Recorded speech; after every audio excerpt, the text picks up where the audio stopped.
नमस्कार मंडळी. आज एका छोट्याशा ब्लॉगमध्ये तुमचं सगळ्यांचं मनापासून स्वागत करते. आज आपण काय बनवलंय? तर आज आपण अगदी पेढ्यासारखे मऊसूत असे तोंडात टाकताच विरघळणारे, मस्त असे छान अगदी चवीचे रवा नारळाचे लाडू केलेले आहेत. तेही अगदी ताज्या नारळापासून आणि तेही गुलाबजामच्या उरलेल्या पाकापासून. होय मंडळी, आमचा पॉटलक होता. जवळ-जवळ 2 ते 2.5 किलो मी गुलाबजाम केलेले होते. त्याचा पाक मात्र शिल्लक राहिला होता. बऱ्याचदा आपलं देखील तसं होतं. तर या उरलेल्या पाकाचं करायचं काय? तर मी ठरवलं लगेचच नारळ विकत आणला, नारळ खवायला घेतला आणि बघता-बघता आमचे रवा नारळाचे लाडू सुद्धा तयार झाले. आता तसेही या सीझनमध्ये रवा नारळाचे लाडू उत्तमच लागतात. तर आपण उरलेल्या पाकापासून आज रवा नारळाचे लाडू कसे केले, ते सुद्धा आज मी तुम्हाला व्हिडिओमध्ये दाखवणार आहे. चला तर मग सुरुवात करूया आपल्या व्हिडिओला. हा माझा गुलाबजामचा पाक आहे बघा, उरलेला पाक आहे. तर त्यासाठी मी एकाच वाटीचे प्रमाण फिक्स करून घेतलेले आहेत. म्हणजेच एकाच वाटीचे प्रमाण मी घेणार आहे. ती वाटी भरून आपण हा पाक सर्वप्रथम मोजून घेणार आहोत. म्हणजे आपल्याला इतर साहित्यांचे प्रमाण देखील घेता येईल. तर आपण जर बघितले, तर 3 वाट्या हा पाक आहे. हा एकतारी पाक नाहीये. हा जो पाक आहे, हा साधा आपला चिकट लागणारा असा पाक आहे. कारण की हा गुलाबजामचा पाक आहे. म्हणून आपण हा पाक जेव्हा बघितला, तर हा 3 वाटी होत्या. तर त्यासाठी पुढे आपण रव्याचे आणि ओल्या नारळाचे प्रमाण किती घेतले ते बघून घेऊ. तर बघा त्यासाठी रव्याचं प्रमाण काय घेतलेलं आहे, तर 1 वाटी ह्याच वाटीचं प्रमाण घेतलं होतं. 1 वाटी बारीक रवा मी सम्राटचा घेतलेला आहे. तो 1 वाटी झाला आणि हा दुसरा फुल वाटी झाला. म्हणजे 2 फुल वाट्या रवा मी याकरता घेतलेला आहे. जर 3 वाटी पाक असेल, तर त्यासाठी मी 2 वाटी हा बारीक रवा घेतला आहे आणि 2 वाटी फुल भरूनच हा नारळाचा चव घेतलेला आहे. सारख्या प्रमाणामध्ये आपण रवा आणि नारळाचा चव जर घेतला, तर छान अशी नारळाच्या लाडूंची चव लागते आणि तीच वाटी भरून मी न पातळ केलेलं थोडंसं घट्टसरच असं तूप घेतलेलं आहे. तर बघा आता हे जे तूप आहे ते आपण एका कढईमध्ये जाडबुडाची कढई घेतली आहे. तर जाडबुडाच्या कढईमध्ये आपण वितळायच्याकरता ठेवूयात आणि यामध्ये आपण रवा भाजून घेणार आहोत. तूप छान कडकडीत असं तापले गेलेले आहे. त्यामध्ये आता 2 वाट्या रवा टाकून आपण छान मंद ते मध्यम आचेवर खमंग असं याला भाजून घेणार आहोत. अगदी छान बदामी रंग येईपर्यंत आपल्याला हा रवा अगदी मोकळा-मोकळा होईपर्यंत, घरभर सुवास दरवळेपर्यंत हा रवा आपल्याला भाजून घ्यायचा आहे. अगदी छान बदामी रंगाचा होईपर्यंत हा आपल्याला भाजून घ्यायचा आहे. रवा जर कच्चा राहिला तर काय होते, की लाडू दिसायला तर पांढरा शुभ्र दिसतो, परंतु तो आतून अगदी कचवट असा लागतो, तळाला चिटकतो. त्यामुळे रवा व्यवस्थित असा भाजून जाणे हाच एक महत्त्वाची याच्यातली एक स्टेप आहे. तर रवा आता आपण छान भाजून घेऊयात. साधारणतः 10 ते 15 मिनिटानंतर बघा रवा अगदी आपला छान बदामीसर रंगावर हा भाजला गेलेला आहे. मस्त असा घरभर सुवास देखील पसरत आहे. उलथण्यावर जर घेतला तर पटकन असा खाली पडत आहे. उलथण्याला चिटकत नाहीये रवा. याचा अर्थ असा की आपला रवा छान असा भाजला गेला आहे. त्यामध्ये आता ओला नारळाचा चव आपल्याला टाकून घ्यायचा आहे. 2 वाट्या गच्च भरून हा ओला नारळाचा चव आपण घेतलेला आहे.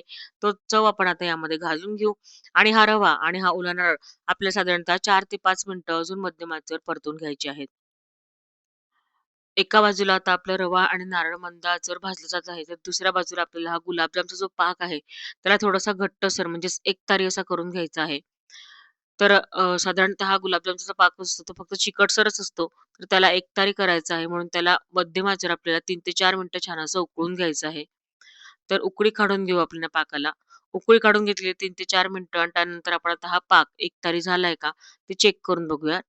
तर चमच्यामध्ये थोडंसं बघा मी या ठिकाणी पाक घेतला आहे आणि थोडा थंड केल्यानंतर बघा एकताऱ्याची पडत आहे. थोड्या वेळाने जर आपण हातावर घेतला, बोटांवर त्याला चेक केला, तर पुन्हा छान अशी एकतार पडत आहे.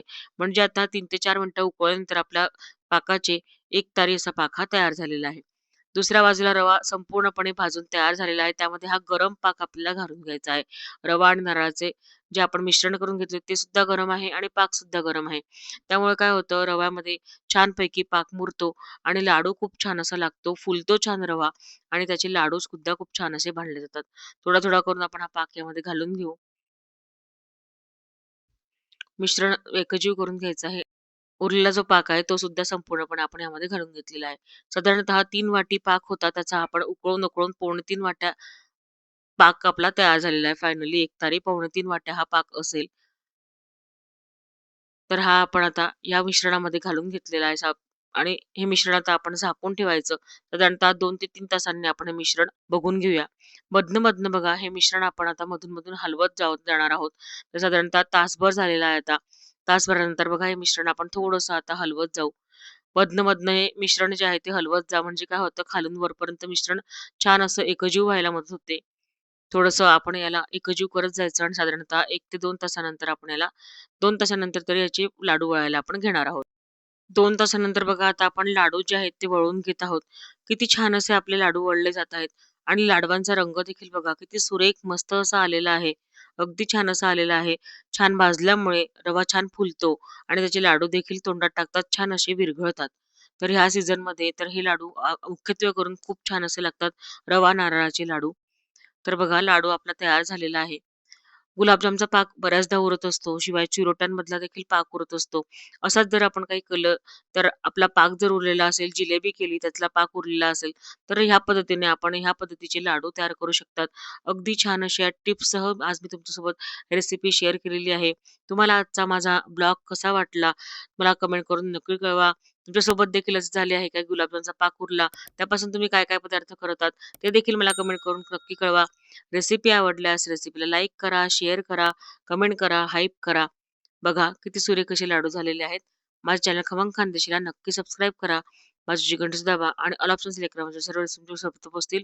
अशा छान-छान आणि मस्त-मस्त नवनवीन अशा रेसिपीज घेऊन, नवनवीन असे ब्लॉग्स घेऊन पुन्हा भेटूया खमंग खानदेशी पुढील भागामध्ये. धन्यवाद.